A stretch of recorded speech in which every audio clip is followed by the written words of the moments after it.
J'ai commencé en faisant donc, de l'athlétisme étant tout petit, dès la maternelle. Ouais, la maternelle, ouais. Je me rappelle en fait, suite à un petit jeu qu'on avait fait avec les camarades de l'école, la maîtresse elle avait convoqué mes parents en disant que apparemment je courais vite par rapport à mon âge. Et donc rapidement, donc, j'ai intégré donc l'athlétisme étant jeune en faisant une compétition au début. C'était un parcours, on va dire, un parcours d'endurance. Enfin, bref, je ne comprenais pas trop le principe, mais il y avait des gens qui n'avaient même pas mon âge. Et j'ai gagné.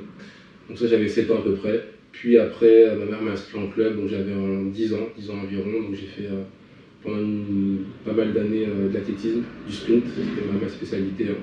Donc 80, après 100 mètres étant un peu plus grand. Et j'ai arrêté vers 18-19 ans.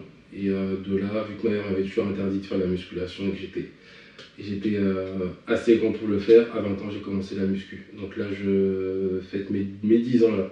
J'ai commencé en octobre 2006. Donc voilà. Étant enfant, donc j'étais plutôt de profil sec donc, et dessiné. Et on va dire que par le biais donc, de l'athlétisme, j'ai pu développer en fait ce potentiel donc, au niveau musculaire un peu, donc, de mon jeune âge. Ce qui me motive dans la muscu, c'est simple en fait, c'est le fait de pouvoir voir le corps évoluer. Je m'explique.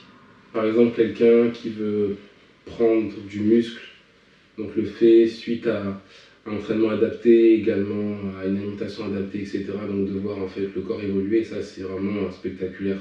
Donc ça m'a toujours impressionné.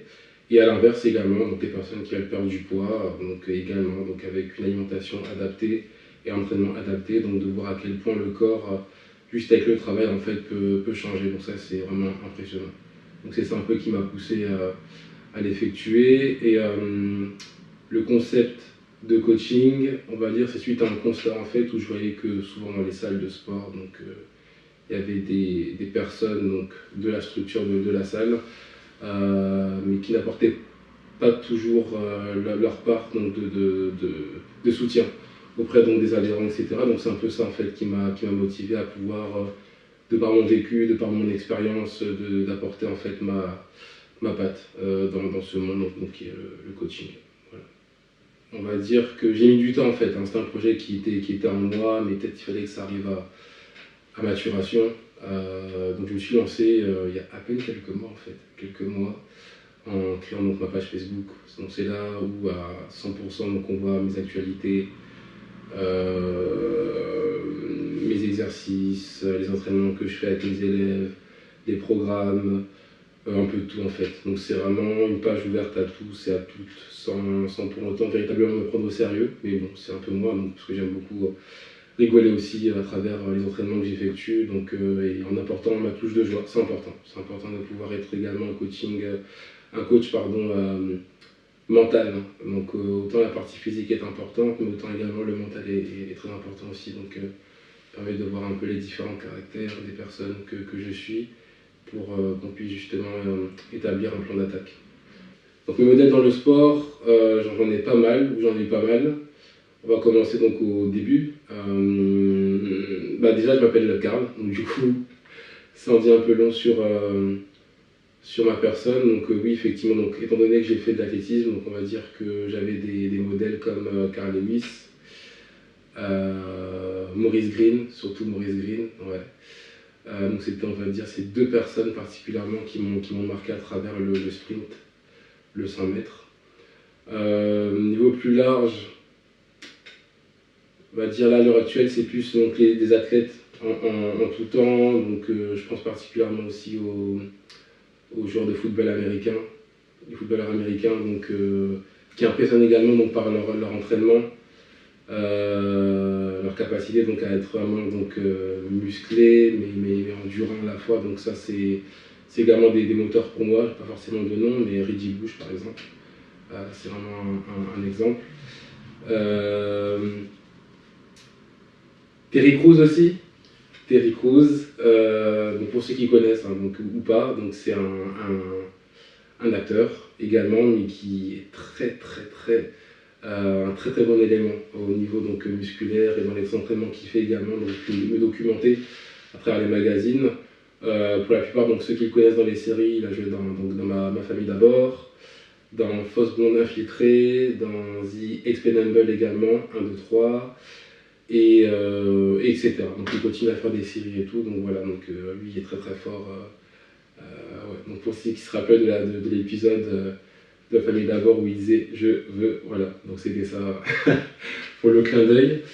Sinon, les Américains, on va pas se mentir, ils vendent du rêve, le pays par excellence, donc voilà, que ce soit bien pour les bodybuilders, même si c'est plus trop mon délire à l'heure actuelle, c'est plus l'aspect en fait polyvalent, donc être musclé, mais être dur à la fois, être athlétique, être souple, enfin bref, j'ai un peu du mal avec la souplesse à l'heure actuelle, mais c'est un peu plus vers cette tendance que je suis actuellement.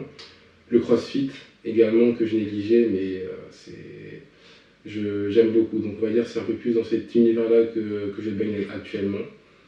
Mais sinon, bon, étant donné que j'ai surfé sur plusieurs vagues, sprint, bodybuilding entre guillemets, crossfit, endurance, j'ai également fait des semi-marathons, donc bon, c'est un peu ce mélange-là que j'apporte auprès de ceux qui me suivent.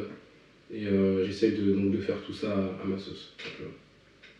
La première année, j'ai pris donc pas mal de poids. En un an, j'ai pris 12 kilos, mais c'était pas forcément 12 kilos bien établis. Donc c'était plus avoir du volume, je mangeais à tout ce qui bouge, etc. Sans pour autant faire attention à l'apport calorique, etc. Et de fil en aiguille, donc j'ai pu adapter en fait avec mon profil, à ma manière de m'entraîner et de manger, et également ce que je cherchais. Parce qu'au départ, comme je débutais, en fait, j'ai tout appris sur le tas. J'ai tout appris sur le tas. Et voilà, maintenant, en termes d'objectifs, que dire? C'est pas forcément le poids, donc faire 100 kilos, etc., comme certains pourraient parler, mais c'est plus l'aspect de la forme, plus qu'autre chose. Donc en fait, je ne vais pas forcément me peser régulièrement, mais c'est la forme, donc avoir peut-être un muscle un peu plus développé, mieux dessiné. Donc là également, donc en m'adaptant par rapport aux entraînements où je vais effectuer donc des séries avec des poids moins lourds, mais en allongeant donc en fait le nombre de séries. Donc ça c'est une bonne méthode également pour sécher, pour être un peu plus dessiné. Et à l'inverse, donc les fois où je vais un peu plus prendre donc, du volume, donc là je vais raccourcir donc, le nombre des séries, mais en apportant donc des charges plus lourdes, plus conséquentes. Et voilà, donc c'est un peu ça sur le parcours. Donc là, en 10 ans, donc, j'ai à peu près donc, pris quasiment une vingtaine de kilos, un peu plus d'une vingtaine de kilos. Et depuis 4 ans environ, donc je suis stable. Enfin, mon poids de forme, sans forcer, c'est 90 kilos. Donc du coup, voilà, et les fois où je suis en dessous, au-dessus, c'est que donc, j'ai modifié légèrement ma manière de manger ou de m'entraîner, tout simplement.